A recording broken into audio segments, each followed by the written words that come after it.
제주행 비행기에 몸을 실었을 때 저는 아무것도 기대하지 않았습니다.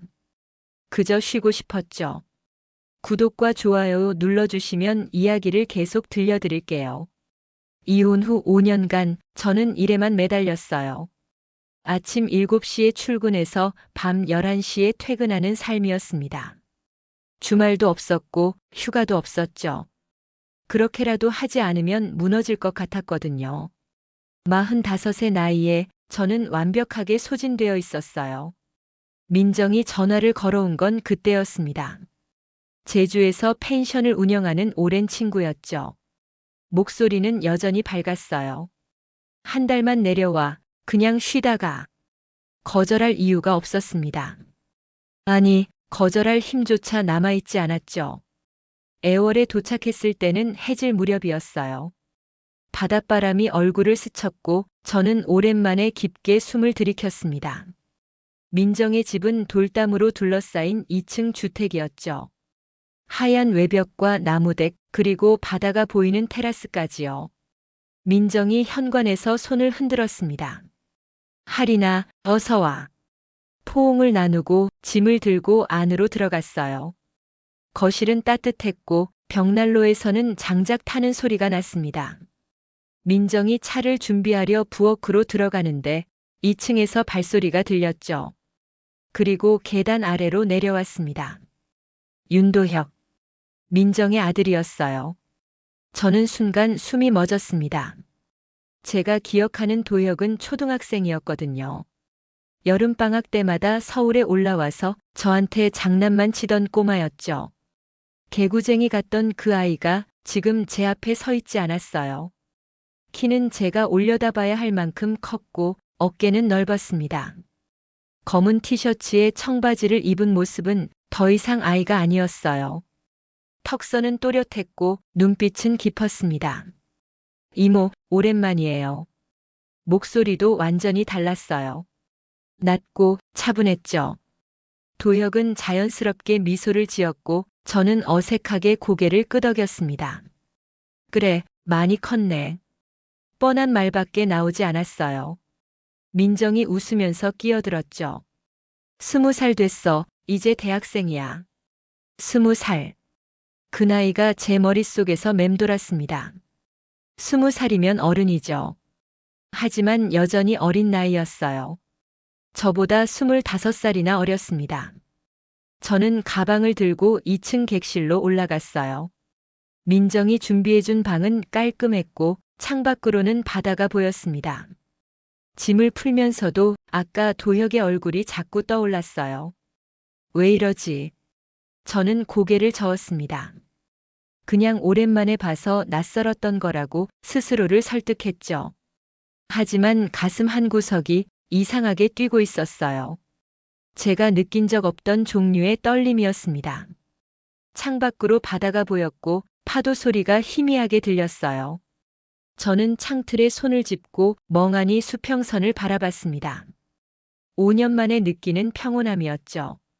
하지만 동시에 뭔가 불안한 기운도 함께 밀려왔어요. 아래층에서 민정과 도혁이 대화하는 소리가 들렸습니다. 저는 귀를 기울였지만 무슨 말인지 알아들을 수 없었어요. 그냥 두 사람의 웃음소리만 들렸죠. 저는 침대에 앉았습니다. 부드러운 이불이 손에 닿았고 저는 그 감촉에 집중하려 했어요. 하지만 자꾸 도혁의 얼굴이 떠올랐습니다. 변해버린 도혁의 모습이 제 머릿속을 떠나지 않았어요. 저녁이 되어 저는 1층으로 내려갔습니다. 민정은 부엌에서 생선을 굽고 있었고 도혁은 테이블을 세팅하고 있었어요. 뭐 도와줄까? 저는 자연스럽게 물었고 민정은 고개를 저었습니다. 넌 그냥 앉아 있어. 손님인데. 손님이라는 말이 묘하게 어색했어요. 저는 소파에 앉아서 도혁이 움직이는 모습을 지켜봤습니다. 손놀림은 능숙했고 접시를 놓는 모습도 조심스러웠죠. 문득 도혁이 제 쪽을 봤어요. 시선이 마주쳤고 저는 얼른 고개를 돌렸습니다. 가슴이 두근거렸어요. 이상했습니다. 이런 감정은 처음이었죠. 식사가 준비되고 3명이 테이블에 둘러앉았습니다. 민정은 이것저것 이야기를 꺼냈고 저는 적당히 대꾸했어요. 도혁은 제 옆자리에 앉았습니다. 물을 따라줄 때, 반찬을 건네줄 때 모든 동작이 너무 자연스러웠어요. 마치 오래전부터 정해진 자리였던 것처럼 말이죠. 이모, 제주는 처음이시죠? 도혁이 물었습니다. 저는 고개를 끄덕였어요. 응, 처음이야. 그럼 제가 안내해 드릴게요. 말투는 공손했지만 어딘가 성숙했습니다. 저는 대답 대신 작게 웃었어요. 식사하는 내내 도혁의 시선이 느껴졌습니다. 젓가락을 들 때도, 물을 마실 때도, 민정과 이야기를 나눌 때도 그랬죠. 제 모든 움직임을 지켜보고 있는 것 같았어요. 저는 불편했습니다. 아니, 불편하다고 생각하고 싶었죠. 하지만 솔직히 말하면 그 시선이 싫지만은 않았어요. 오히려 제 몸이 먼저 반응하고 있었습니다. 민정이 커피를 내렸어요. 하리나, 내일 뭐 하고 싶어? 저는 잠시 생각했습니다. 그냥 바다 보러 가도 될까? 그럼 애월 해안 가봐. 거기 진짜 좋아. 도혁이 끼어들었습니다. 제가 같이 가드릴게요. 민정이 웃으면서 말했어요. 도혁이가 안내하면 좋지. 여기 구석구석 다 알거든. 저는 애매하게 웃었습니다. 거절할 명분이 없었거든요. 하지만 마음 한구석에서는 도혁과 단둘이 있게 된다는 사실이 묘하게 긴장되었어요. 식사가 끝나고 저는 방으로 올라갔습니다. 창문을 열고 바다를 바라봤죠. 어둠 속에서 파도 소리만 들렸어요. 저는 침대에 누웠습니다. 눈을 감았지만 잠이 오지 않았어요.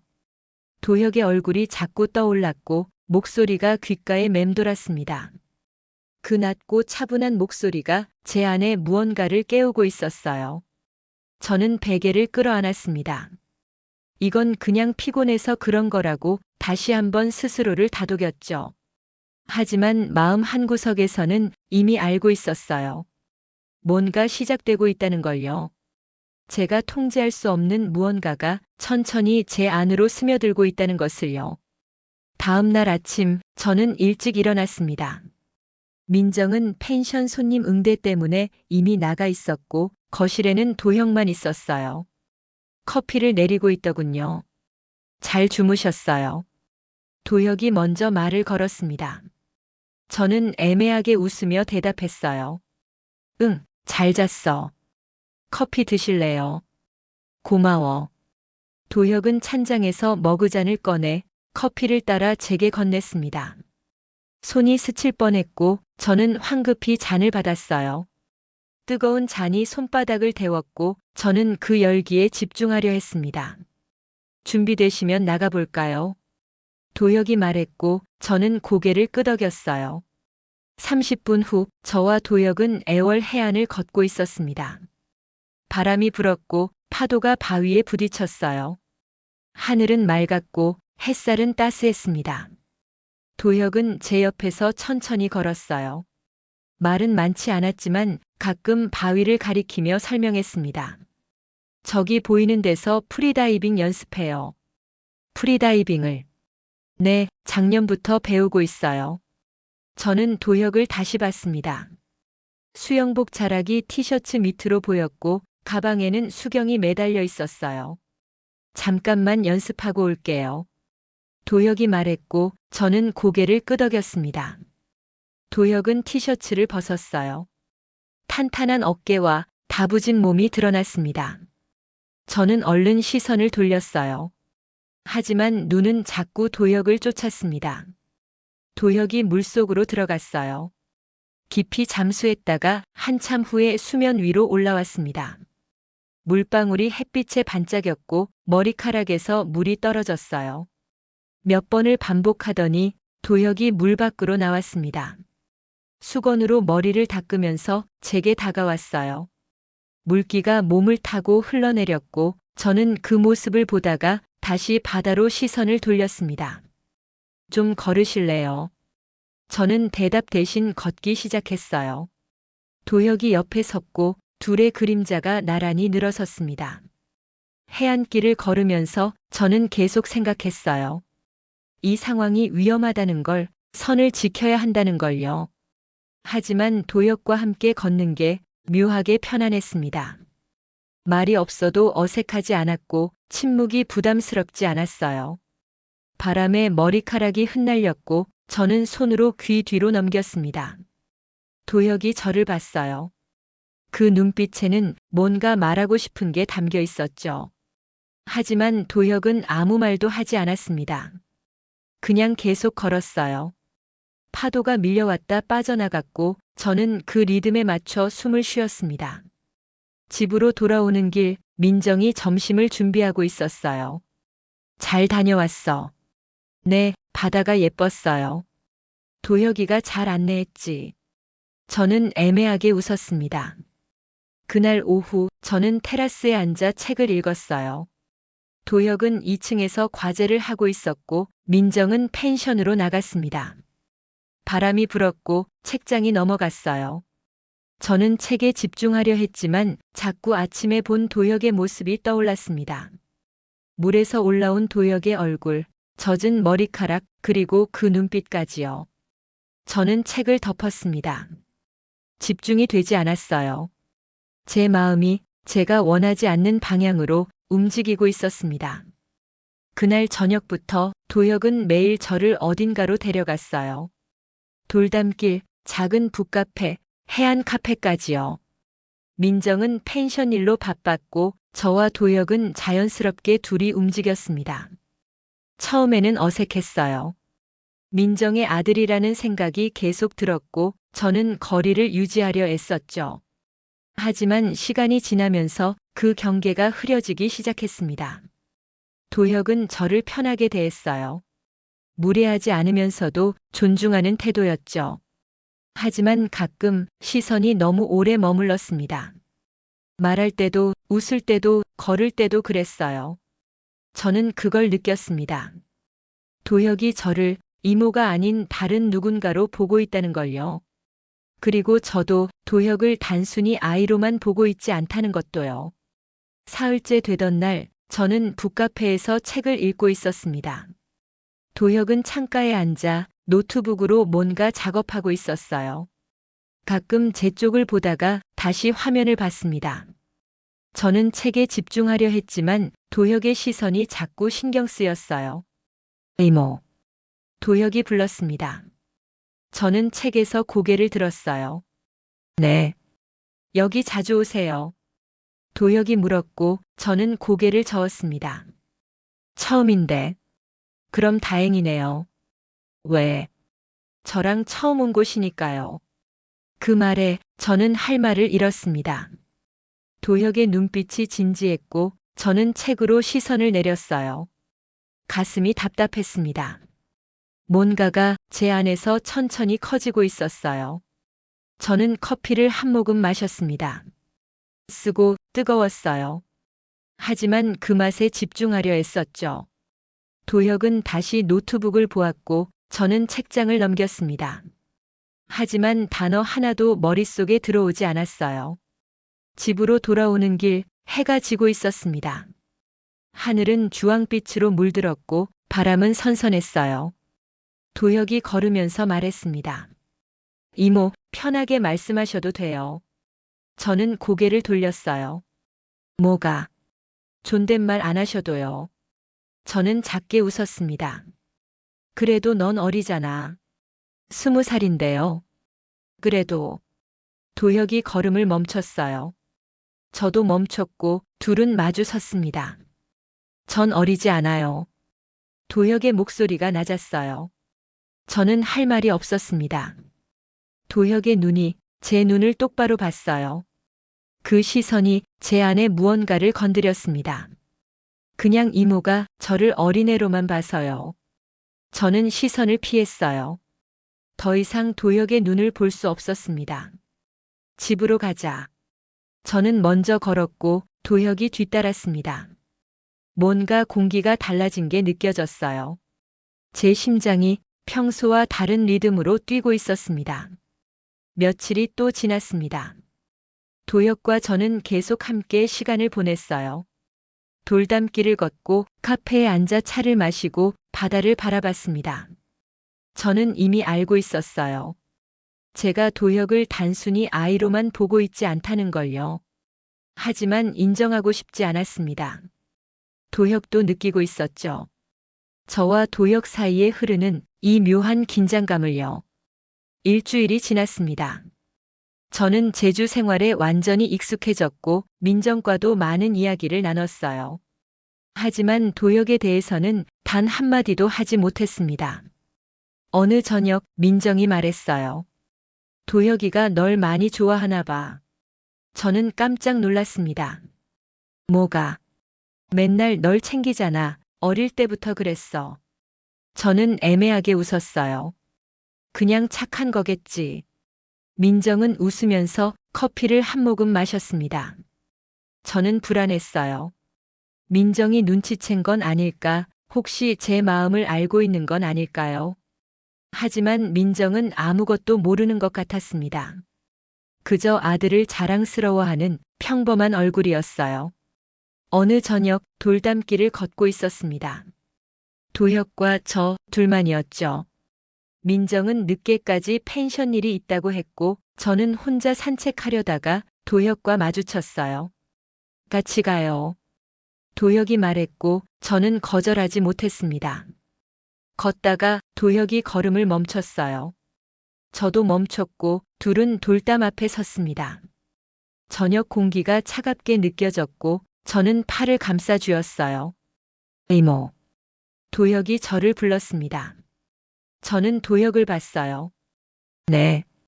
저 어릴 때부터 이모가 이상형이었어요.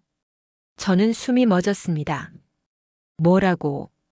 장난 아니에요. 진짜예요. 도혁의 눈이 제 눈을 똑바로 봤습니다. 그 눈빛은 진지했고 흔들림이 없었어요. 이제는 20살이고 제 감정은 감추고 싶지 않아요. 저는 뒤로 물러섰어요. 벽이 등에 닿았고 저는 더 이상 물러설 곳이 없었습니다. 도혁아, 그건 안다는 거 알아요. 이상하다는 것도요.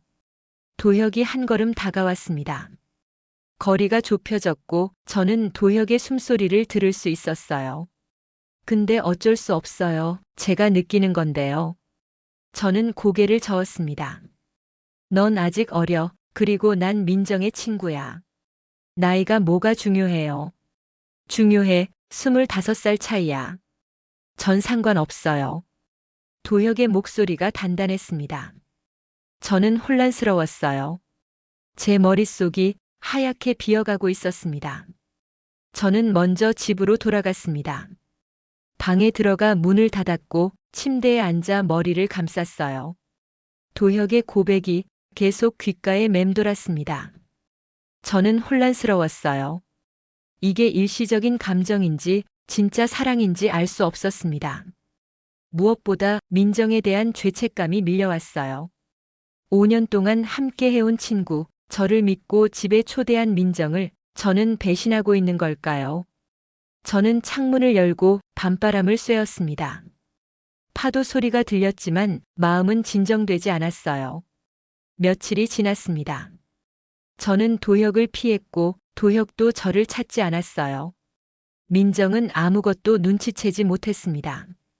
평소처럼 밝게 웃었고 저에게 제주 구경을 더 하라고 권했어요.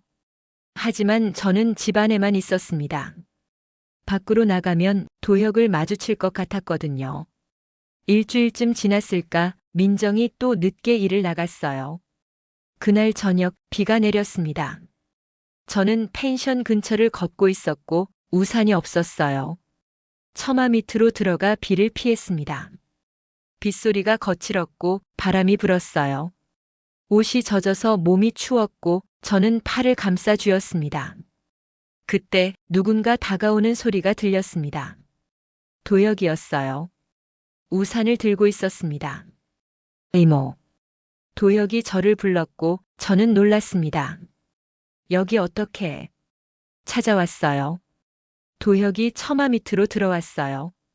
좁은 공간에 둘이 거의 닿을 듯 가까이 섰습니다. 도혁의 체온이 느껴졌고 저는 숨을 참았어요. 저는 뒤로 물러서려 했지만 벽이 있었어요. 더 이상 갈 곳이 없었습니다. 이모, 피하지 마세요. 도혁의 목소리가 낮았습니다. 저는 할 말이 없었어요. 제 심장이 너무 빠르게 뛰고 있었습니다. 제가 감당할게요. 이모만 저를 밀어내지 않으면. 도혁이 말했고 저는 고개를 들었습니다. 도혁의 눈이 제 눈을 봤어요. 진지했고 간절했습니다. 그 눈빛에는 거짓이 없었어요. 비가 계속 내렸고 저는 마음이 흔들렸습니다. 선은 여전히 남아 있었지만 그 경계는 이미 흐려지고 있었어요. 도혁의 손이 제 팔을 잡았습니다. 따뜻했어요. 저는 눈을 감았습니다. 이러면 안 된다는 걸 알았지만 더 이상 거부할 수 없었어요. 빗소리만 들렸고 저는 그 속에서 도혁의 체온을 느꼈습니다. 차가운 공기와 따뜻한 손길이 제 안에서 부딪히고 있었어요. 도혁이 조금 더 가까이 섰습니다. 저는 뒤로 물러서지 않았어요. 더 이상 도망칠 수 없었습니다. 이모, 전 진심이에요. 도혁이 속삭였고 저는 눈을 떴어요. 도혁의 얼굴이 너무 가까이 있었습니다. 저는 아무 말도 하지 못했습니다. 대답 대신 저는 그저 도혁을 바라봤어요. 비는 계속 내렸고 우리는 그렇게 서 있었습니다. 다음 날 저는 더 깊은 혼란에 빠졌습니다. 펜션으로 가기로 했어요. 민정이 운영하는 펜션 중 한 곳이 비어 있었거든요. 거기서 하루만 혼자 있고 싶었어요. 생각을 정리하고 싶었습니다. 짐을 챙겨 펜션으로 갔어요. 작은 돌집이었고 바다가 바로 앞에 보였습니다. 저는 짐을 풀고 창문을 열었어요. 바람이 들어왔고 저는 깊게 숨을 들이켰습니다. 그때 문을 두드리는 소리가 들렸습니다. 저는 문을 열었어요. 도혁이 서 있었습니다. 여기 어떻게? 엄마한테 들었어요. 도혁이 말했고 저는 문을 닫으려 했습니다. 하지만 도혁이 문을 잡았어요. 이모, 도망가는 거 맞죠? 저는 대답하지 못했습니다. 도혁의 말이 정확히 맞았거든요. 피하지 마세요. 저는 고개를 저었어요. 도혁아, 우린 안 돼. 왜요? 넌 민정의 아들이고 난 민정의 친구야. 그게 다예요. 도혁이 물었습니다. 나이 차이도 있고 사람들이 뭐라 할지도 몰라. 저는 이유를 늘어놓았지만 도혁은 고개를 저었어요. 전 상관없어요. 그 모든 게요. 하지만 난 상관 있어. 저는 목소리를 높였습니다. 전 민정을 배신할 수 없어. 넌 아직 어려서 모르겠지만. 어리다는 말 그만하세요. 도혁의 목소리도 높아졌습니다. 전 제 감정 알아요. 이게 장난이 아니라는 것도요. 저는 할 말이 없었어요. 도혁의 눈빛이 너무 진지했거든요. 이모가 절 안 좋아하는 거면 그럼 포기할게요. 도혁이 조용히 말했습니다. 근데 그게 아니잖아요. 저는 시선을 피했습니다. 이모도 절 의식하고 있어요. 아니라고 하지 마세요. 저는 대답하지 못했어요. 그건 사실이었으니까요. 저도 도혁을 그냥 아이로만 보고 있지 않았습니다. 도혁이 한 걸음 들어왔습니다. 저는 뒤로 물러섰고 벽에 등이 닿았어요. 전 기다릴게요. 이모가 준비될 때까지요. 도혁이 말했고 저는 고개를 들었습니다. 도혁의 눈이 제 눈을 봤어요. 너무 가까웠습니다. 저는 도혁의 숨소리를 들을 수 있었고 제 심장은 미칠 듯이 뛰고 있었어요. 하지만 도혁은 더 이상 다가오지 않았어요. 그냥 서서 저를 바라봤습니다. 생각해 보세요. 제 마음이요. 도혁이 돌아섰습니다. 문을 열고 나가면서 마지막으로 말했어요. 도망가지 마세요. 문이 닫혔고 저는 그 자리에 서 있었습니다. 가슴이 두근거렸고 숨이 가빠졌어요. 온몸에 힘이 빠졌습니다. 저는 바닥에 주저앉았습니다. 얼굴을 손으로 감쌌고 눈물이 났어요. 왜 우는지 몰랐습니다. 슬퍼서인지 혼란스러워서인지 아니면 도혁의 마음이 진심이라는 걸 알아서인지요. 한참을 그렇게 앉아 있었습니다. 밤이 깊어졌고 밖에서는 파도 소리만 들렸어요. 저는 침대에 누웠습니다. 천장을 바라보면서 계속 생각했어요. 도혁의 말이, 제 마음이, 민정에 대한 죄책감이 모든 게 뒤섞여 혼란스러웠습니다. 하지만 한 가지는 확실했어요. 저도 도혁을 그냥 아이로만 보고 있지 않다는 것. 그게 저를 더 괴롭게 만들었습니다. 다음 날 밤 저는 오래 잠들지 못했습니다. 도혁의 얼굴이 계속 떠올랐거든요. 밤이 깊어갈수록 저는 더 확실해졌습니다. 제가 도혁을 보는 시선이 단순한 호감을 넘어섰다는 것을요. 문을 두드리는 소리가 들렸습니다. 저는 문을 열었어요. 도혁이 서 있었습니다. 이모. 네. 생각해 봤어요. 도혁이 물었고 저는 대답하지 못했습니다. 들어와도 돼요. 저는 문을 열어줬어요. 도혁이 들어왔고 저는 문을 닫았습니다. 이모, 전 진심이에요. 도혁이 말했습니다. 제가 어려서 경험이 없어서 그래서 이게 착각이라고 생각하시는 거 알아요. 저는 고개를 저었어요. 그게 아니라. 그럼 뭐예요? 저는 할 말이 없었습니다. 민정이요. 결국 그 말이 나왔어요. 엄마는 제가 설득할게요. 도혁이 말했고 저는 놀랐습니다. 뭐라고? 전 숨기고 싶지 않아요. 이모를 좋아한다는 거요. 저는 당황했어요. 안 돼, 민정이 알면 어떡하는데. 그럼 계속 숨길 거예요. 도혁이 물었고 저는 대답하지 못했습니다. 이모, 제 마음 받아주세요. 도혁이 한 걸음 다가왔습니다. 저는 뒤로 물러섰지만 더 이상 갈 곳이 없었어요. 도혁아, 저를 밀어내지 마세요. 도혁의 손이 제 손을 잡았습니다. 따뜻했어요. 저는 눈을 감았습니다. 그날 밤 저와 도혁은 오래 이야기를 나눴습니다. 서로의 상처를, 두려움을 솔직하게 드러냈어요. 도혁은 말했습니다. 어릴 때부터 저를 좋아했다고, 그게 단순한 동경이 아니라는 걸 알았다고요. 저도 말했습니다. 처음에는 아이로만 봤지만 어느 순간부터 다르게 보이기 시작했다고요. 하지만 여전히 민정에 대한 죄책감이 남아 있었습니다. 이모, 제가 감당할게요. 도혁이 말했어요. 그냥 저를 밀어내지만 않으면 돼요. 저는 도혁의 손을 잡았습니다. 따뜻했고 단단했어요. 그날 밤 저와 도혁의 관계는 되돌아갈 수 없는 지점을 넘었습니다. 감정적인 흐름에서 비롯된 선택이었고 그 선택이 저희 둘의 일상을 완전히 바꿀 거라는 걸 저는 알고 있었어요.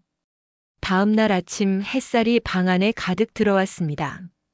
저는 도혁의 손을 잡은 채 잠들어 있었어요. 눈을 떴을 때 도혁도 저를 보고 있었습니다. 잘 주무셨어요? 도혁이 물었고 저는 고개를 끄덕였어요. 저는 복잡했습니다. 행복하면서도 불안했어요. 현실이 곧 우리를 덮칠 거라는 걸 알았거든요. 도혁은 담담하지만 결심에 찬 눈으로 저를 바라봤습니다.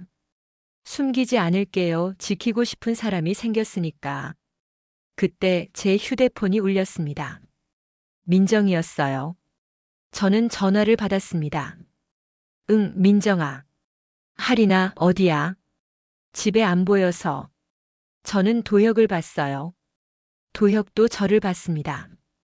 그 눈빛에는 흔들림이 없었어요. 펜션에 있어, 좀 쉬고 있어. 그래, 점심 같이 먹자. 응, 알았어. 전화를 끊었습니다. 민정한테 가봐야 해. 저는 도혁에게 말했어요. 같이 갈게요.